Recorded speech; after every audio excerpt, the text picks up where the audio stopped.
దర్శకుడు Harish Shankar career Raviteja shock మూవీతో మొదలైంది. ఆ సినిమా పేరుకు తగ్గట్టే హరీష్ శంకర్కు షాక్ ఇచ్చింది. కానీ రవితేజ ఆ తరువాత మిరపకాయ మూవీ ఛాన్స్ హరీష్కిచ్చాడు. ఆ సినిమా చక్కని విజయాన్ని సాధించింది.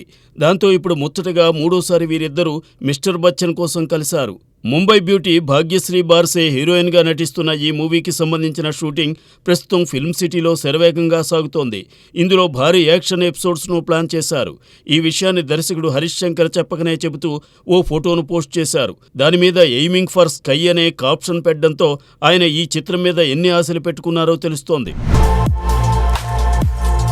లియో చిత్రంతో కోలీవుడ్ ఎంట్రీ ఇచ్చాడు బాలీవుడ్ స్టార్ సంజయ్ దత్. గత ఏడాది దసరాకు వచ్చిన ఆ సినిమా వసూళ్ల వర్షం కురిపించింది. కట్ చేస్తే మరో తమిళ చిత్రంలో దత్ విలన్గా నటించబోతున్నాడు. శివకార్తికేయన్ హీరోగా ప్రముఖ దర్శకుడు ఏఆర్ మురుగదాస్ ఓ సినిమాని తెరకెక్కిస్తున్న సంగతి తెలిసిందే. ఇందులో ప్రతినాయకుడిగా సంజయ్ కనిపించబోతున్నాడు.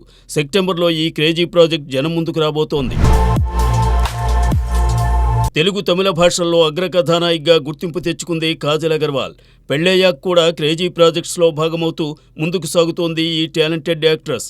కాగా ఈ శుక్రవారం సత్యభామగా జనం ముందు నిలిచింది కాజల్. ఇందులో కాజల్ కష్టమైతే కనిపించింది కానీ సినిమా మాత్రం మెప్పించలేకపోయింది. అదేం చిత్రమో కానీ కాజల్ నటించిన ఫిమేల్ సెంట్రిక్ ఫిల్మ్స్ అన్నీ డిజపాయింట్ చేస్తూనే ఉన్నాయి. మొన్నటికి మొన్న సీత, నిన్నటికి నిన్న కార్తీక, ఇప్పుడేమో సత్యభామ.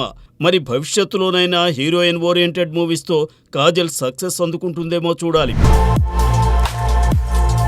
ఈ జూన్ 22తో కోలీవుడ్ స్టార్ విజయ్ 50 వసంతాలు పూర్తి చేసుకుంటున్నారు. ఈ సందర్భాన్ని పురస్కరించుకుని విజయ్ బిగ్గెస్ట్ హిట్స్ లో ఒకటైన తుపాకీని రిలీజ్ కి ప్లాన్ చేస్తున్నారు. జూన్ 21న తమిళనాట భారీ స్థాయిలో విడుదల కానుండగా తెలుగులోనూ అదే రోజున మళ్లీ విడుదల చేసే అవకాశం ఉందని సమాచారం. కాగా తుపాకీలో విజయ్ కి జంటగా కాజల్ అగర్వాల్ నటించగా ఏఆర్ మురుగదాస్ దర్శకత్వం వహించారు. హారిస్ జయరాజ్ సంగీతం అందించాడు.